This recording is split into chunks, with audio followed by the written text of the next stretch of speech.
Ángel Patricio Chávez Saldumbide, sí, nace en Quito, Ecuador, y se naturaliza mexicano. Doctor en Ciencias Sociales por la Universidad de Buenos Aires, Argentina, maestro en Ciencias de Planificación para el Desarrollo y licenciado en Ciencias Jurídicas y Sociales por la Universidad Católica de Quito.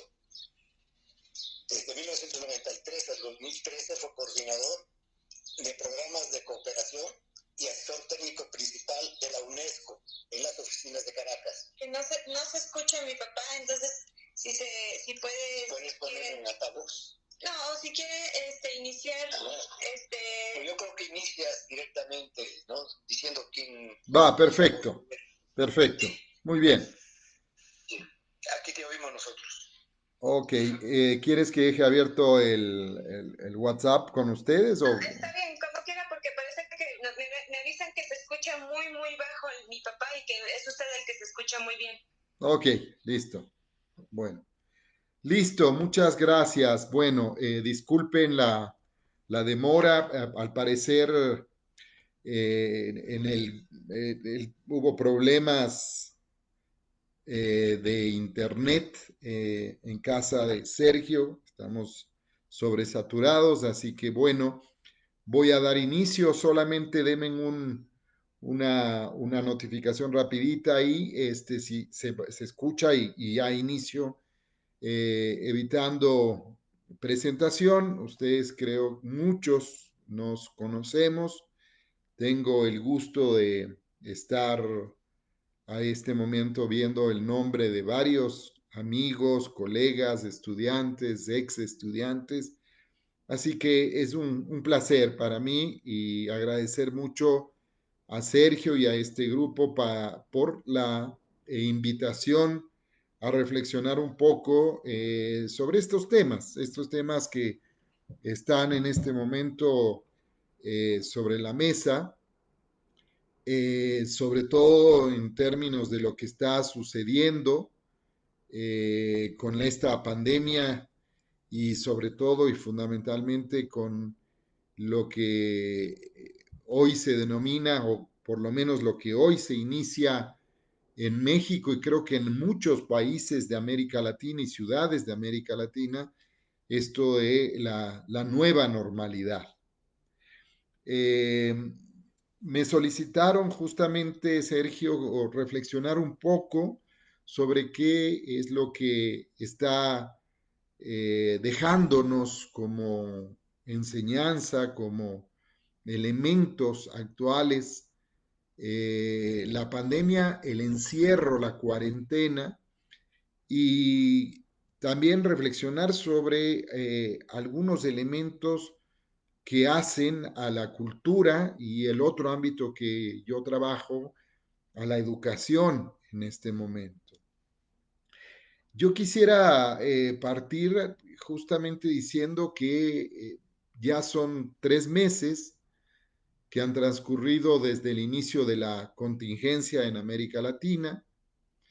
Como se ha dicho, estamos atravesando una de las épocas y las circunstancias más complejas y más álgidas de la historia, no solamente de la historia de México, sino de la humanidad. Y en términos generales podemos decir que si uno lee la producción en este momento es impresionante, de todo lado, en todos los periódicos, en todas las revistas, en distintos medios, sobre todo, por supuesto, medios virtuales.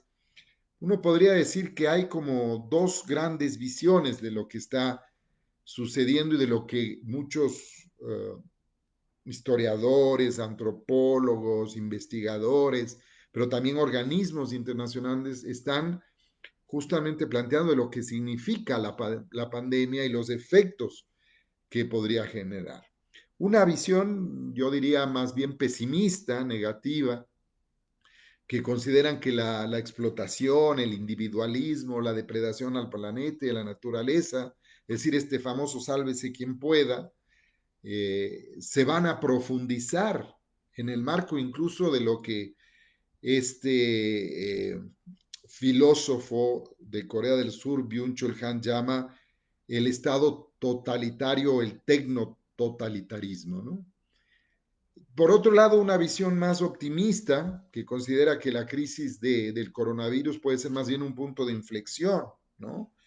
Para que en todos los frentes, en todos los ámbitos, en el Estado Nacional, en las ciudades, las comunidades y también los individuos, se promueva algo que podríamos llamar un mundo alternativo, ¿no? En el cual prime más bien la solidaridad, la resiliencia, el apoyo, el cuidado colectivo, la conciencia ecológica y lo que llama Slavoj Zizek el nuevo comunismo, ¿no? Un comunismo distinto, un comunismo desde la práctica del cuidado a nivel comunitario, ¿no? Pero bueno, más allá de estas posturas, que me parecen que todas tienen mucho de razón, tienen muy importantes argumentos las dos, y que habría que ir mirando cómo esto se va configurando. Yo en lo personal quiero seguir siendo, eh, digamos, de alguna manera quisiera seguir creyendo en que vamos a salir de este grave crisis de una manera mucho más positiva, más humana. Intento ser positivista y positivo en todas las mañanas que me levanto, pero también creo que quisiera decir que muchas veces me golpea muy fuertemente también las acciones, las actitudes, una serie de señales de muchos lugares y seres humanos que me dicen que lastimosamente no estamos aprendiendo mucho de esta compleja situación. Sin embargo, bueno, veamos qué es lo que nos ha evidenciado la epidemia, ¿no? Y me parece que es importante partir como una especie de estado de situación para luego reflexionar sobre lo que puede venir o lo que se plantea como algunas tareas que los educadores, los gestores culturales, los artistas pueden proponer, ¿no? En este sentido. En primer lugar, yo creo que la epidemia nos demuestra que el tema de la desigualdad y de la inequidad es un tema no solamente álgido, complejo, sino que cada vez se está evidenciando con mayor fuerza. Si bien la enfermedad no distingue el color, la clase social, los niveles de procedencia, tal cual, por supuesto, el tratamiento de la enfermedad y la propia cuarentena sí evidencia diferencias graves entre, sobre todo, los latinos, los negros, los pobres, los indios, ¿no?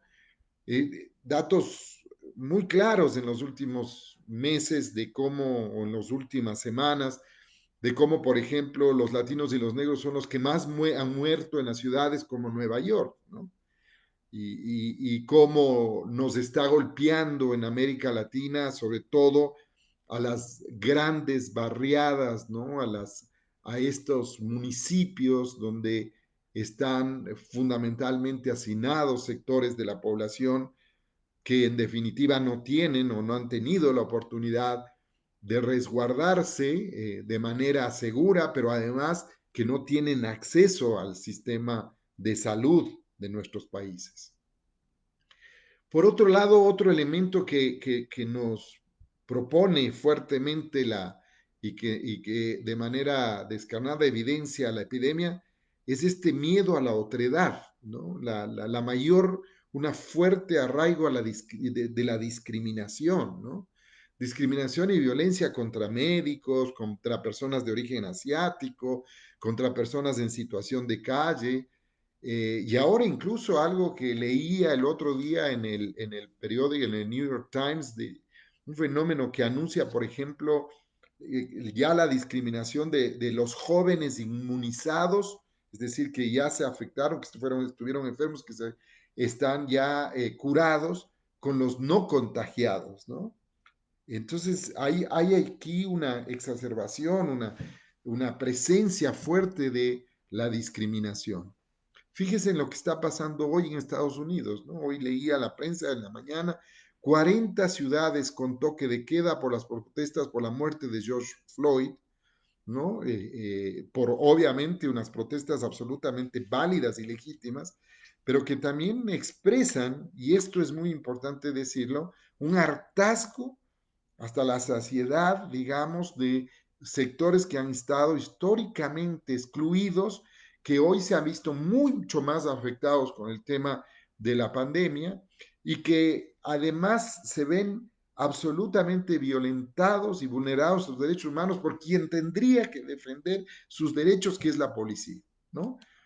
Entonces, esto también es un elemento, si bien obviamente uno podría decir, pero no tiene mucho que ver la muerte de George Floyd con la cuarentena, yo creo que tiene mucho que ver como expresiones de la realidad en este momento y sobre todo también como expresiones del hartazgo de muchos sectores, digamos, en este caso las marchas y la protesta de muchos sectores que están hartos de la exclusión en todos los sentidos, ¿no? Y de esta desigualdad y de cómo esta enfermedad se presenta o se procesa de una manera desigual e inequitativa. Y obviamente un Estado que si bien tiene a un presidente pidiendo disculpas y diciendo que esto no debía haber sucedido, llama inmediatamente a la represión y llama inmediatamente a las fuerzas represivas a generar, digamos, acciones mucho más violentas, en este caso, desde el Estado, ¿no? Por otro lado, es clarísimo que la epidemia también nos ha demostrado la profundización de las violencias. El incremento de la violencia contra las mujeres en México, en América Latina y en el mundo es brutal, ¿sí? 3.700 mujeres por día están solicitando ayuda por violencia en estas semanas de cuarentena. Según los datos del sistema de seguridad pública mexicano, se ha incrementado casi en el 70%. Violencia también que se genera no solamente contra las mujeres, sino contra los niños y las niñas. Un nivel de violencia a nivel intrafamiliar impresionante, ¿no? Además, con pocas posibilidades de escape, porque obviamente las mujeres violentadas están conviviendo con la persona que las violenta. Entonces, esto también es otro elemento que nos señala esta situación, esta epidemia. Y por otro lado, entender que no existen solamente perdedores. Hay un sector que ha ganado de esta situación, ¿no? Es decir, por ejemplo, las ganancias de Amazon se han convertido hoy Amazon en un refugio donde comprar y la fortuna de Jeff Bezos, el presidente de Amazon, se ha incrementado en casi 30.000 millones en el último mes. Es decir, hay unos ganadores económicos de este proceso. No solamente son los perdedores, los desempleados, hay un sector que también está siendo beneficiado de esta situación. Y obviamente en el marco de la cultura, les recomiendo, la UNESCO acaba de sacar un excelente trabajo, le llama justamente el enemigo invisible de la pandemia, que es la cultura, el impacto negativo, perdón, de la pandemia en el área de cultura, y dice, por ejemplo, datos como estos, ¿no? El 90% de los 60.000 museos del mundo cerró sus puertas. Grandes industrias culturales, como por ejemplo Cirque du Soleil, anunció que ya va a despedir al 95% de sus trabajadores, ¿no? Y cuando hablábamos hace, digamos, 12 semanas de que las industrias culturales representaban alrededor del 3% del PIB mundial y contribuían con 30 millones de empleos en todo el mundo, hoy en 128 países esas industrias están en suspensos y las instituciones culturales se están cerrando, con todos los distintos efectos a nivel de empleos, salarios y obviamente el propio incremento de la, digamos, de la precarización y esto que llama García Canclini la prescindibilidad de los creadores y de los artistas frente a otros hechos o frente a otros actores sociales que hoy en la pandemia se visualizan como mucho más relevantes o importantes, ¿no? Fíjese en algo interesante que me gustaría compartirlo. Justamente en un último trabajo, García Canclini comenta que según y con datos de la OIT, los jóvenes de entre 15 y 24 años serán los más golpeados por el resto de la que el resto de la población por la crisis económica derivada de la pandemia. Hoy se habla ya de lo que llaman generación confinada, 1 de cada 6 jóvenes en el mundo, ¿sí? Y en el arte y la cultura es donde más se ha hecho evidente lo que esto nuevamente Canclini denomina el capitalismo de la prescindibilidad. Es decir, es factible y es necesario, entre comillas, hoy en este momento, dicen muchos economistas, gobiernos y estados, prescindir del arte y la cultura frente a otras actividades que son, entre comillas, más estratégicas y más necesarias. Y esto tiene que ver con algo interesante también que me gustaría que reflexionemos o lo traigo acá para la reflexión. El hecho de que, ¿qué está pasando? ¿Sí? ¿Qué está sucediendo con esta demanda digamos, de un amplio sector por reabrir la economía, ¿no? Y podemos estar de acuerdo de que es necesario reabrir la economía, pero esto que Judith Butler denomina también las subjetividades prescindibles, es decir, las demandas capitalistas por reabrir la economía, pero aceptando que la economía requiere que la muerte de las personas más vulnerables de nuestras comunidades se genere. Y está bien, un darwinismo social. Es decir, saben que la intensificación del contacto social con el propósito de reabrir la economía va a poner en riesgo a personas mayores o personas con sistemas inmunológicos deteriorados, ¿no? Quienes sufrimos, por ejemplo, de hipertensión o de algunos otros enfermedades y que estamos mucho más sujetos y somos mucho más vulnerables a esta reapertura. ¿No? O los que simplemente no pueden refugiarse en su casa o tienen menos acceso a la atención médica, ¿no? Y esto, repito, es interesante y es toda una reflexión de lo que está sucediendo y una situación. Es decir, para abrir la economía a toda costa, es necesario que dejar morir para que la salud de la economía se mantenga más fuerte a amplios sectores de la población, ¿no? Entonces, estos elementos están aquí presentes hoy frente a la pandemia, frente a esta situación de cuarentena, a esta nueva, denominada la nueva normalidad, ¿no? Ahora también me parece importante que hay cosas que deja la pandemia, la epidemia, y deja la cuarentena, ¿no? Veamos algunos, ¿no? Por ejemplo, estoy seguro que hemos sido espectadores de expresiones maravillosas de apoyo mutuo, de solidaridad, de afectividad a distancia, ¿no?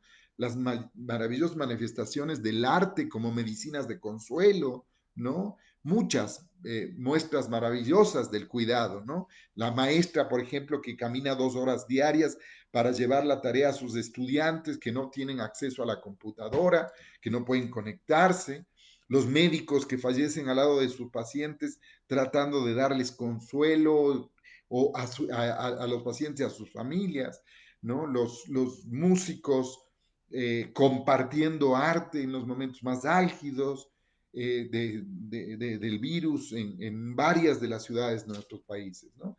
Esto está también presente, aquí está, esto también nos ha mostrado la epidemia, ¿no? Esto que yo llamo la revancha de la naturaleza, ¿no? Los delfines en Venecia, animales salvajes en las grandes urbes, el mar azul en Veracruz y en Acapulco que no se había visto hace tanto tiempo, los cielos limpios en nuestras metrópolis, ¿no? Es decir, esto también nos está dejando este hecho, esta situación, ¿no?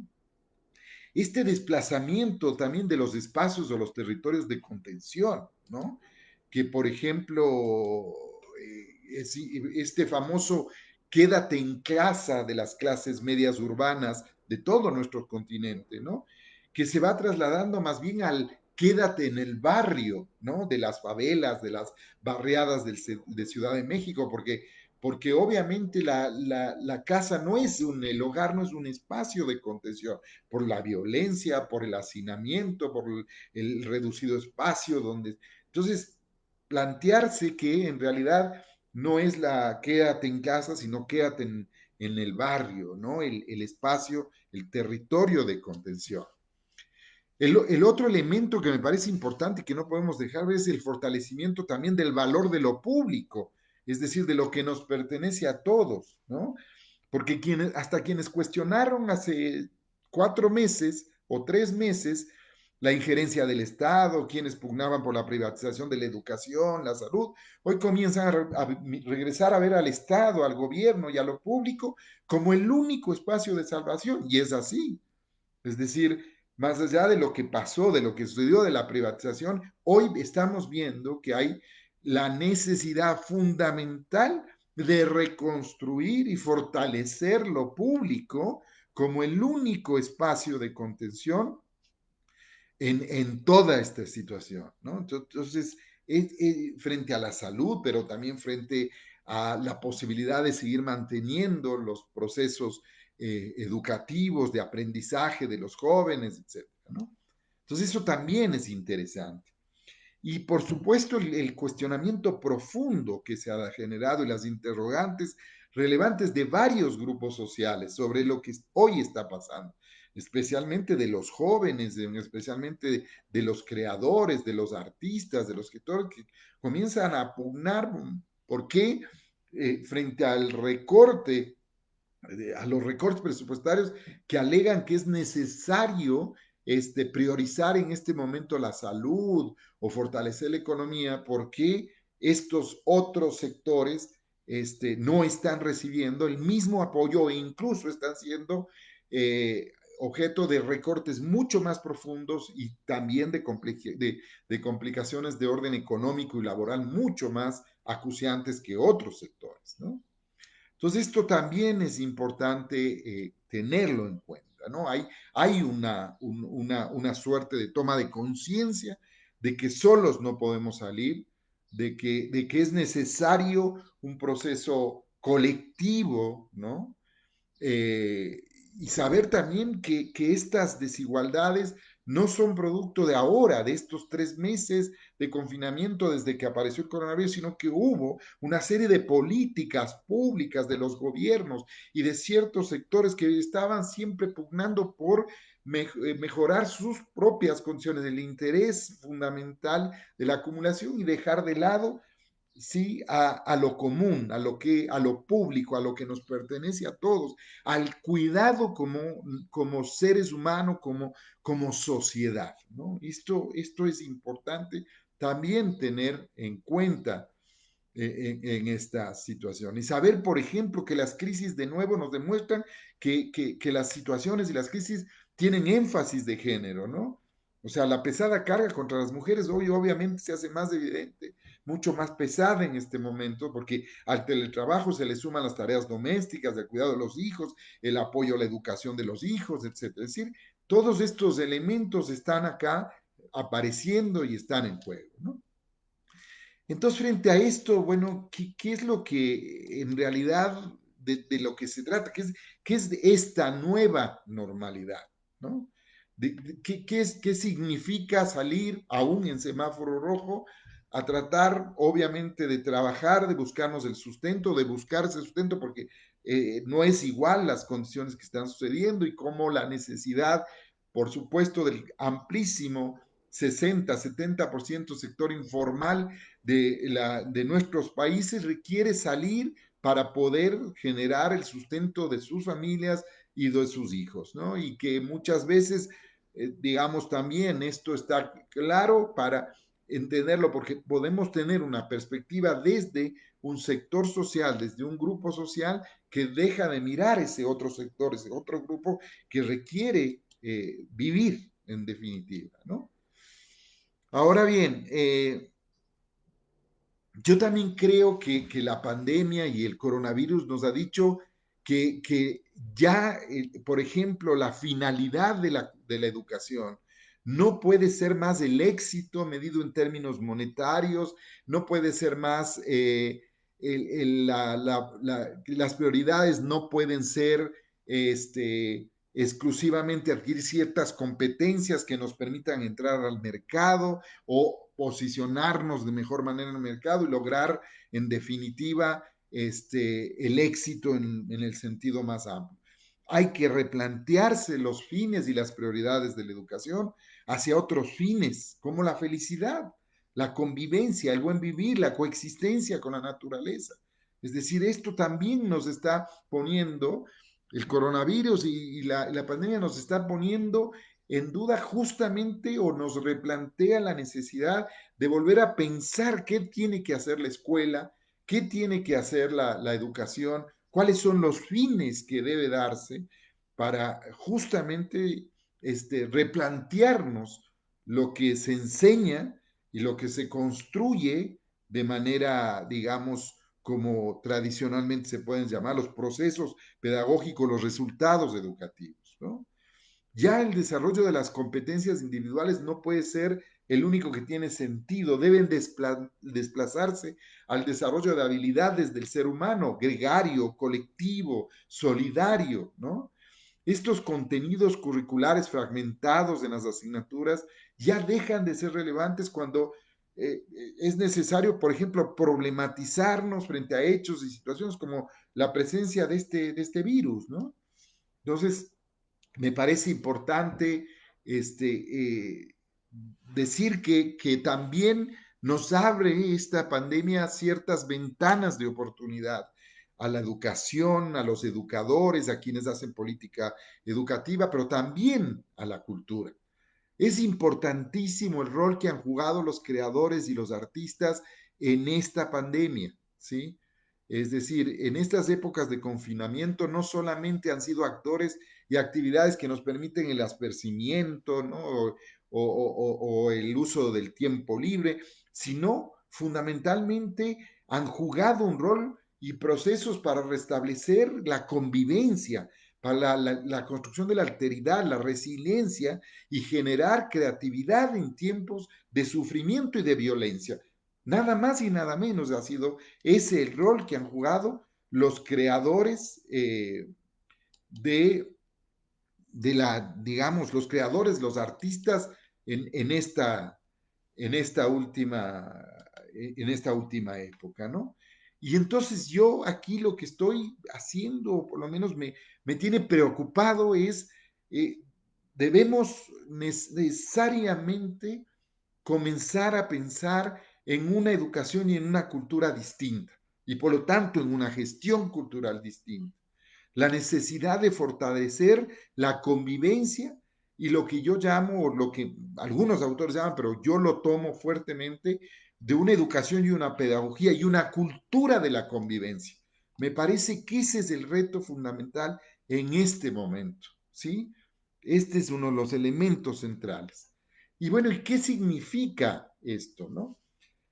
Significa, voy a dejar de lado un poco lo educativo, voy a centrarme más en lo cultural. Entender que hay una dimensión cultural de los hechos sociales que va más allá del arte, obviamente de la creatividad, pero que está inmersa en todos estos problemas que estamos viviendo, ¿no? Es decir, por ejemplo, la violencia, la discriminación, el machismo son construcciones sociales, son aprendizajes sociales que se construyen con base en patrones culturales. Y esto hay que evidenciarlo de manera muy clara y concreta. Los problemas sociales tienen una dimensión simbólica. Asumir, por ejemplo, que la violencia, la discriminación, la falta de solidaridad, la falta del servicio público es natural, que está bien, que es consustancial al ser humano, es lo que debemos dejar. Hay una dimensión simbólica que se ha construido como patrones culturales, que ha hecho que el ser humano sea individualista, no se preocupe por el bien común, sea violento, discrimine, etcétera, etcétera, ¿no? Hay una construcción social y esa construcción social además está invisibilizada. Miren ustedes, a mí me parece impresionante, eh, he leído en los últimos 2 días, cuando estamos hablando del tema de lo que está sucediendo en Estados Unidos, ¿no? Con el tema de la segregación racial y la violencia racial con los negros. Y yo veo que dicen en las redes, qué maravilla que en México no exista racismo, que eso no se dé, que en América Latina eso no se genere. O sea, a mí me preocupa porque veo que en realidad lo que está es invisibilizado. ¿Cómo podemos decir que no existe racismo en nuestros países, en México, cuando la situación de los afrodescendientes, de los indígenas, son situaciones gravísimas en las que actualmente están viviendo y obviamente reflejan una inequidad, un racismo, una violencia, una discriminación histórica construida culturalmente? Entonces esto también es importante entender esto, ¿no? Eh, y esto pasa por lo cultural, ¿no? En tema de la criminalidad, ¿no? ¿No? Esto retomo algunos elementos que ya hemos visto, la famosa frase de Ernesto Rodríguez diciendo que la democratización de la imagen convive con la concentración del ingreso. Es esta tensión entre la expansión del consumo simbólico, ¿no? Es decir, el consumo ilimitado, el querer más, el acumular, el tener más bienes, más servicios y también obviamente el último iPhone, el iPhone de última generación, ¿no? Pero también en función y frente a una restricción de un consumo material en el que están viviendo muchos grupos juveniles. Y esto es lo que, en definitiva, se llama la expansión del consumo simbólico frente al consumo material. Y esto es lo que genera violencia y genera criminalidad, según estudios realizados en los últimos años por Naciones Unidas y por otras organizaciones, ¿no? Entonces, ¿qué es lo que está pasando? Estamos trabajando sobre aspectos, eh, hechos, problemas que en definitiva no estamos considerando la dimensión de lo cultural que está presente. Por ejemplo, ¿qué estamos haciendo en la escuela, en la educación, desde la cultura, para trabajar sobre las expectativas de consumo, por ejemplo, ¿no? Que nos ha llevado a lo que estamos.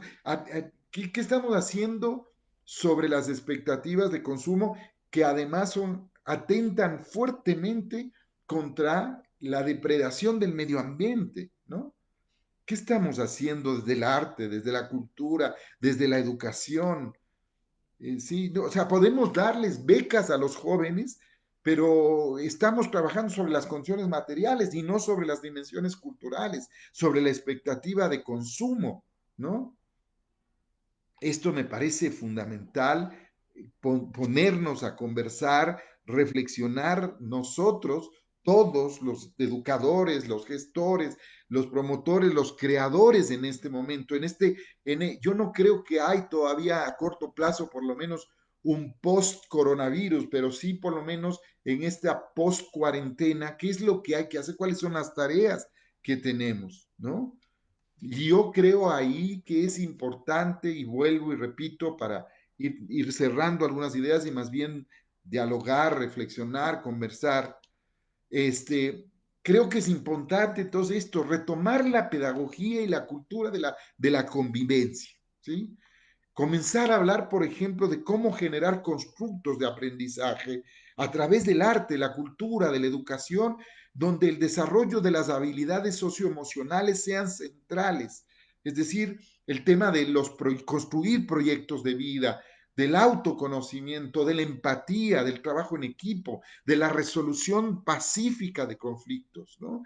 Educar, gestionar cultura para la resiliencia, la capacidad para superar y sobreponernos a estas situaciones traumáticas, que no las vivimos igual, porque muchos tenemos elementos, pero sí los niños, los jóvenes que están y las mujeres que están en situaciones de vulnerabilidad tienen poca capacidad de resiliencia. ¿Cómo podemos hacer para fortalecer esa capacidad? ¿Sí? ¿Cómo podemos, como gestores, promotores, artistas, construir ambientes de aprendizaje, ¿sí? Que no solamente son virtuales, pero podemos utilizar el tema de lo virtual, porque tampoco está peleado, para generar, por ejemplo, esto que algunos autores y sobre todo,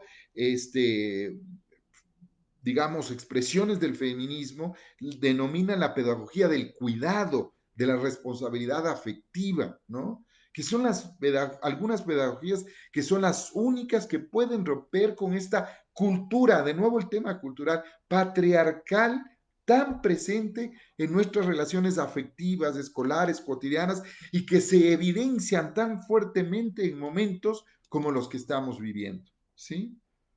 Esto es central, esto es lo que yo quisiera proponerles, ¿no? Es comenzar a pensar de nuevo la pedagogía, la cultura de la convivencia en el sentido más amplio, ¿no? En el sentido de vivir con el otro, de vivir, esa es la forma de relacionarnos y de vivir en común entre todos los miembros de una forma, de una comunidad, la forma de vivir, como llaman algunos antropólogos, y que en definitiva es la misma cultura, ¿no? ¿Sí? Pero no es cualquier tipo de convivencia, es una convivencia pacífica, no violenta, solidaria, sustentada en el respeto a la diversidad de todo tipo, ¿no? Esto creo que queda como también un aprendizaje de esta época, de lo que nos está sucediendo. Hablar con nuestros hijos, con nuestros estudiantes, con las personas con las que trabajamos y decirles que nuestro yo individual no es posible sin el nosotros plural, no es posible. No es viable el mundo desde la individualidad, desde el individualismo, desde el consumismo ilimitado, desde la depredación del medio ambiente. Hoy estamos hablando de que el coronavirus es este enemigo y estamos frente a una guerra. Varios estados europeos, latinoamericanos lo plantean. Sí, pero no nos hemos puesto a pensar que esto es producto también de cómo hemos depredado el medio ambiente de manera irresponsable, y aún así ni siquiera aprendemos, porque muchos de nuestros gobiernos siguen pensando que la alternativa sigue siendo la economía extractivista más crasa y más complicada y que genera los más graves efectos. Entonces, esto me parece que es necesario ponernos a pensar desde la educación y desde la cultura, ¿sí? El arte como estrategia de aprendizaje, del diálogo, no del monólogo. Esas son para nosotros las mejores herramientas de aprendizaje, de construcción de comunidad. La pedagogía del cuidado, estas son algunas respuestas que podemos tener. Y en este sentido, y para ir cerrando, porque entiendo que me parece que es importante debatir y pensar, yo quisiera que nos preguntemos cuál es el rol que tenemos nosotros como creadores, como promotores, como responsables de proyectos en este momento, como educadores para incidir sobre esta situación. No va a haber una, una regreso a la normalidad como era antes. Ya no hay, se acabó, ya todo el mundo lo ha dicho, pero me da miedo de qué es lo que nos espera cuando salgamos por esa puerta de nuevo a caminar después de 3, 4 meses de estar en cuarentena. ¿A nombre de qué? ¿Qué es lo que va a suceder? ¿Cuál es nuestro rol? ¿Qué es lo que tenemos que hacer? ¿Cómo incidir desde este rol en estas normas, en estos patrones culturales y sociales que genera justamente la inequidad, el consumismo ilimitado, la violencia, la discriminación, ¿no? ¿Cómo pensar realmente no como ciudadanos, como entes gregar colectivos, para comenzar a pensar una nueva normalidad, pero una nueva normalidad positiva, no una nueva normalidad depredadora a la N potencia? Esto es lo que yo quisiera que nos planteemos como reflexión. Estoy, como muchos de ustedes, extremadamente movido. Estoy movido porque no es justo lo que está sucediendo. Y también me debato fuertemente entre si podemos salir de una manera brutal a generar y a reactivar la economía y si seguramente tienen mucha razón muchos sectores, grupos poblacionales, sobre todo los jóvenes, porque no es justo que les hayamos quitado un pedazo de la vida que podrían estar siendo productivos, ¿sí? Porque simple y llanamente nosotros no cuidamos lo que teníamos que cuidar, que es nuestra casa común. Tengo miedo, pero también quiero seguir siendo optimista. ¿Y qué mejor ser optimista si es que de manera concreta nos replanteamos por lo menos este tipo de espacios para reflexionar y pensar qué es lo que podemos hacer?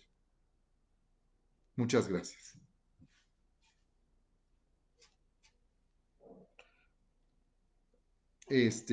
Creo que ya es posible, Sergio, que tú puedas tomar el, el micrófono.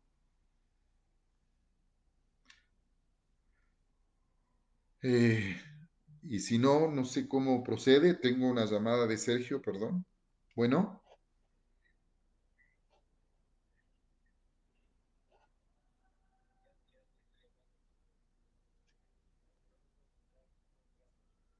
Ujú. Ok.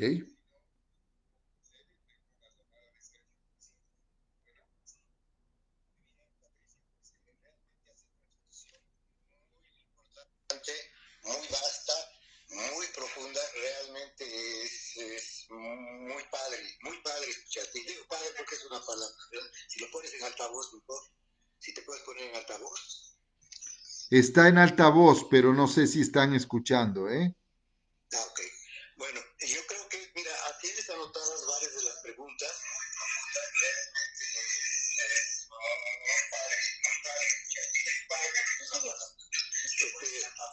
Tú puedes, no sé si tú puedes ver ahí las preguntas. Pero no sé si están escuchando, ¿eh? Sí. Mira, tienes anotadas varias de las preguntas.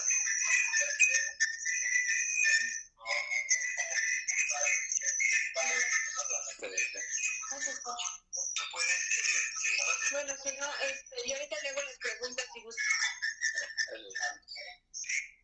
No sé si usted me escucha a mí. Yo sí escucho, ¿sí?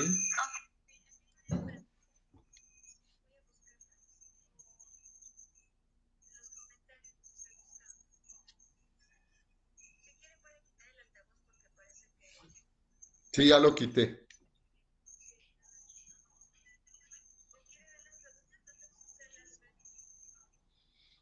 Eh, sí, la veo. No veo muchas preguntas, veo más bien algunas reflexiones, ¿no?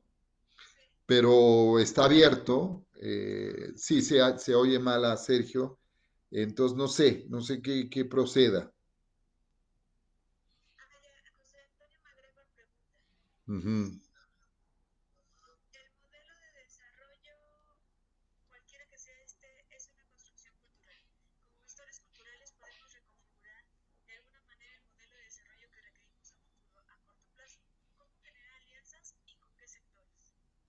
Ok, bueno.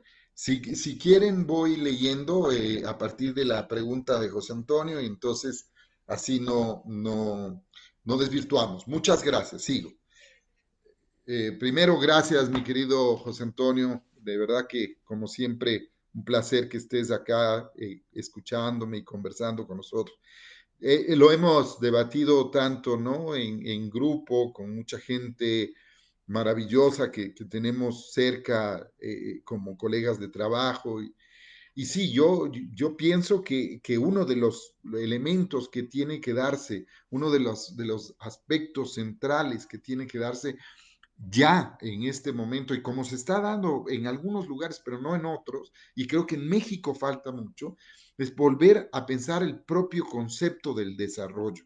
Ya el concepto de desarrollo tal cual está, no sé si se me está escuchando porque me dice que tenemos problemas para reproducir este video.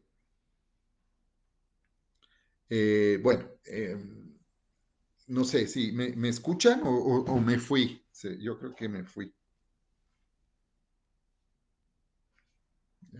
No. Bueno, no sé.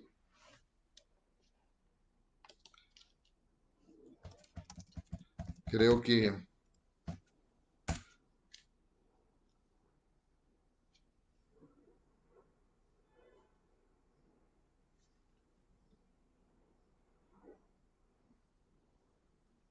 ok, bien, bueno. Yo decía simplemente para ir avanzando que el propio concepto de desarrollo es un concepto que hay que replantearnos. Ya es hora de comenzar a entender que por la vía en que nosotros entendimos al desarrollo, por la vía que era solamente el tema del crecimiento medido en términos de Producto Interno Bruto, el tema de creer que solamente la generación de productos y servicios, dejando de lado todos los aspectos relacionados con el medio ambiente, ¿no? Con la interacción, con las relaciones, con los vínculos, y por cierto también con el sentido de vida, ¿no? Con la subjetividad, es decir, en definitiva, sentirnos parte y ser felices en definitiva, dejando de lado esto, no podemos seguir hablando de un modelo de desarrollo. Es necesario repensarlo desde todas las dimensiones, ¿no? No solamente desde las ciencias sociales, sino desde la economía, yo creo que también hay que ponernos a pensar en por qué ciertos proyectos políticos, eh, digamos, denominados progresistas, siguen siendo proyectos políticos que enfatizan en el extractivismo, que enfatizan en la producción y la depredación, en la producción, digamos, que atenta contra la naturaleza, ¿no? ¿Por qué sigue siendo, por ejemplo, la minería uno de los grandes, digamos, industrias que se sigue apoyando, ¿no? Entonces, a mí me parece que es importante volver a pensar. Y creo que ahí el arte, la cultura, la educación tienen mucho para decir, mucho para expresar, mucho para demostrar también, ¿no? Porque yo creo que si algo tenemos, quienes estamos trabajando en estos procesos, por lo menos yo como, digamos, como educador, creo que si algo me ha nutrido en mi vida es el contacto, ¿no? Con los niños, con los jóvenes, con mis estudiantes, pero también como parte de comunidades de aprendizaje, ¿no? Esto para mí ha sido muy importante y me ha dado elementos para poder, de alguna manera, repensar otra forma de estar, de ser, ¿no? Y pasa por una cuestión ética. Yo esto también quiero decir, pasa por una cuestión ética, porque tal vez estamos esperando que el mundo cambie ahí afuera, que cambien las instituciones, que cambie el gobierno, que cambie el Estado, Yo, por supuesto que creo que tenemos que seguir organizándonos y demandando por nuestros derechos, pero también la práctica de nuestros derechos pasa también por un replanteamiento y una resignificación de nuestra propia práctica, de cómo nos relacionamos, cómo nos vinculamos con mis hijos, con mi compañera, con mi amigo, con mi amiga, con mis estudiantes. O sea, desde qué perspectiva ética estamos planteándonos, ¿no? Es decir, ¿qué es lo que quiero yo también dejarle al mundo y quiero yo aportarle al mundo en el sentido más, digamos, más subjetivo, ¿no? ¿Qué es lo que cada vez que me levanto me propongo o genero o pienso como prioridad? ¿Qué es lo que voy a hacer? ¿Cuál es el acto que sigue después de levantarme en la mañana en términos individuales, en términos sociales, en términos comunitarios? Sí, es decir, esto es muy importante. Entonces, me parece que también ahí tenemos una tarea pendiente quienes trabajamos en estos temas, ¿no? Y no solamente creer que el otro tiene que cambiar, sino que es necesario un replanteamiento desde la subjetividad también necesario y que nos permita también organizar y pelear por nuestros derechos y por los derechos de los demás. Que la lucha por nuestros derechos no termine solamente en aquello que se configuran como derechos míos, sino como derechos de esos grupos sociales que han estado históricamente vulnerados, excluidos.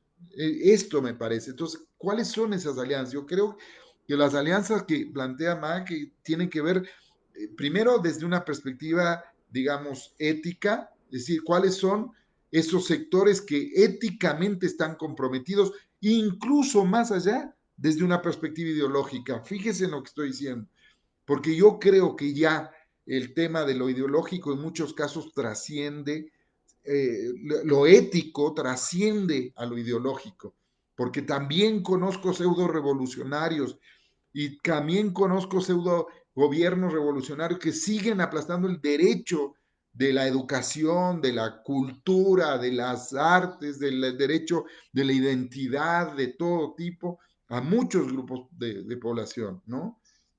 Entonces, me parece que es importante también ver cuáles son esas perspectivas, esos grupos con perspectiva ética, con la cual puedo aliarme porque hay un referente, un compartir ético frente al mundo. Esto me parece importante y que seguramente trasciende en muchos lugares, incluso las perspectivas ideológicas, partidarias, etcétera, ¿no?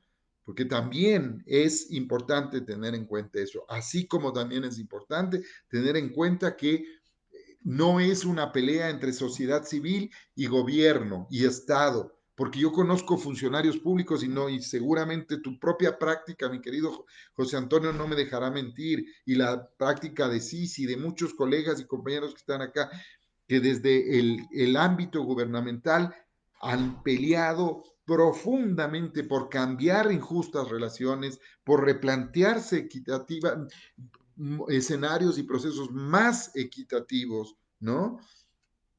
Y por llegar a poblaciones que han tenido, que han estado históricamente excluidas del ejercicio de esos derechos. Entonces, también volver a pensar en ello.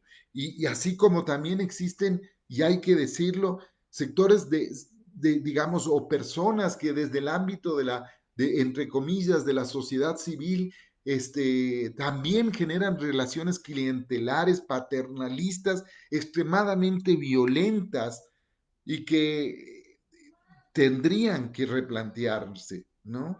Entonces, esto me parece importante reflexionando frente a esa pregunta, ¿no? Sí, sí, ¿cómo lograremos que la SEP comprenda que debe cambiar el enfoque y los contenidos de las currículas? Yo creo que hay grupos, sectores hoy que están pugnando, por ejemplo, en el ámbito de la media superior, que es uno de el nivel donde yo más me muevo en términos de educación media superior, los bachilleratos. Hay un fuerte énfasis hoy que se está haciendo sobre el tema de habilidades socioemocionales, habilidades socioafectivas. Creo que todavía se quedan cortos, ¿no? Por ejemplo, el tema de educar en el consumo responsable desde chiquitos todavía no hay contenidos, no hay estrategias, hay experiencias en otros países del mundo que las podríamos tomar y desarrollar sobre ese tema, ¿no? Ir avanzando en esos temas. Yo creo que obviamente hay que trabajar mucho, pero también hay que entender, y yo creo que si bien estuvimos, digamos, si bien yo creo que es imposible traer modelos pedagógicos o educativos como los que se llevan en países nórdicos, América Latina, pero yo también sí creo que hay ciertas experiencias relevantes que uno podría tomar y con beneficio de inventario traerlas y ver en qué manera podemos, digamos, darles un significado hacia lo local, hacia lo que son nuestras características, pero aprender de de ese tipo de experiencias, ¿no? Eso creo que es importante hacer, ¿no? Y, o sea, no volvamos a inventar también tampoco el agua tibia, ¿no? Trabajemos desde otra perspectiva, creo que haciendo, sí, el centro, Cris, es el humanismo, sí. O sea, yo creo que ese es el eje central, pero también planteándonos de que es importante eh, entender, digamos, el humanismo también desde lo colectivo, ¿no? Eso, nada más que obviamente está presente, ¿no? ¿Alguien más quisiera hacer una pregunta, alguna reflexión?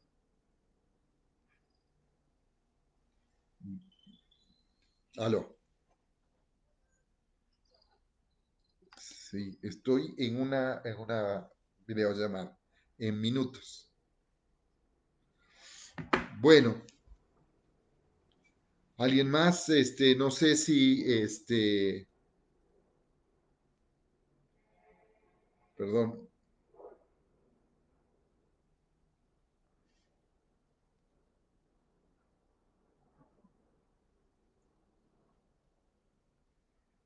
Ok, sí, me están llegando algunos mensajes de colegas que están, bueno, el COVID nos enseña que el actual modelo de desarrollo es equivocado porque se basa en la explotación del ser humano y del medio ambiente. Coincido.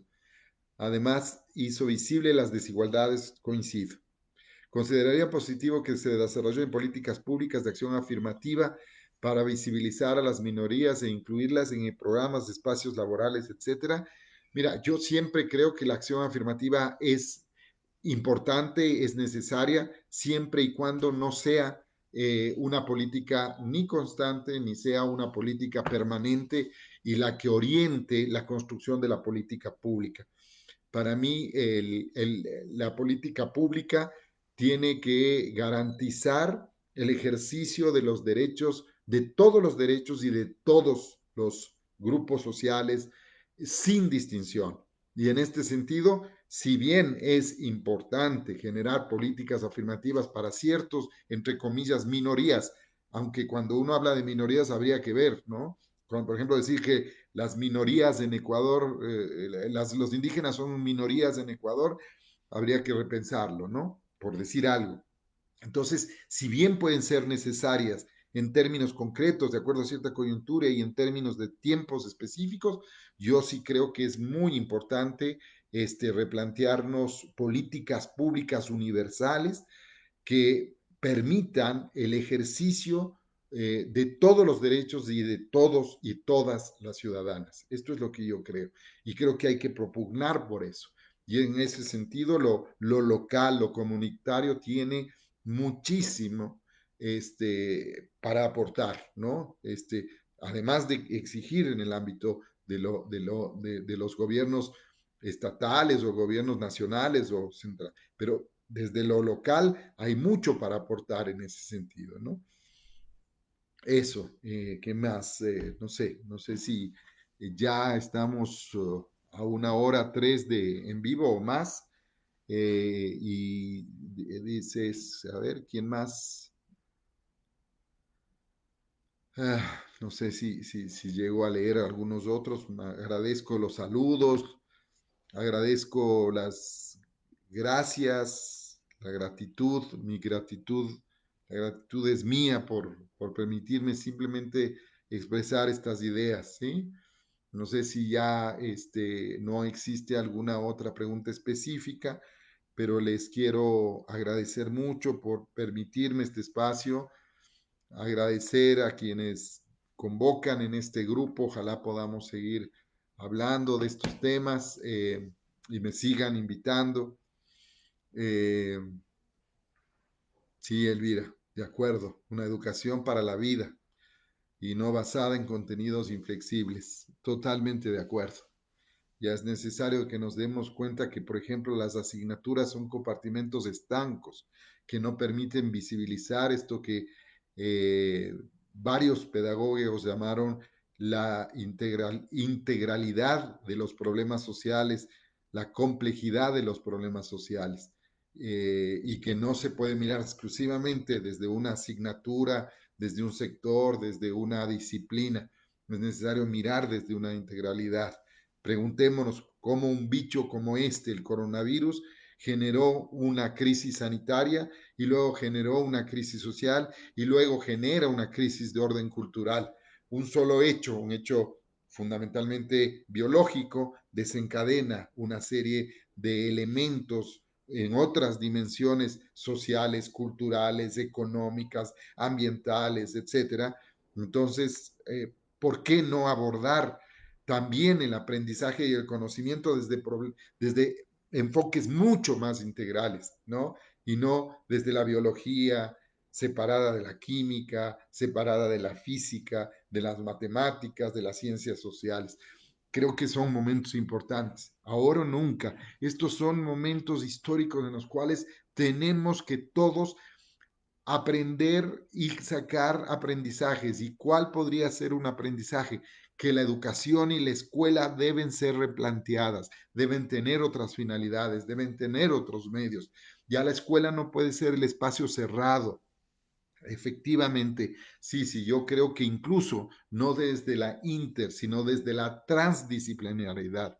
Esto creo que es importante, comenzar a replantearnos los espacios de la educación con otros ambientes, con otros métodos, con otros dispositivos. El rol del docente no puede ser más el centro del proceso de aprendizaje, tiene que ser el facilitador, pero también tiene que ser allí y estar allí para generar y facilitar esos procesos.